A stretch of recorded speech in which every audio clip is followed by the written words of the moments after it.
उठ लाली उठ पडीम मारी फेस पकीरीम शादी बाद लगा तारू हे जान तू अपनी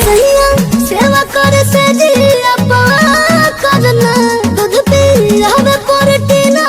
मिला करना तबे भोल बा कमरिया मोर चाह करना तबे भोल बा कमरिया मोर चाह करना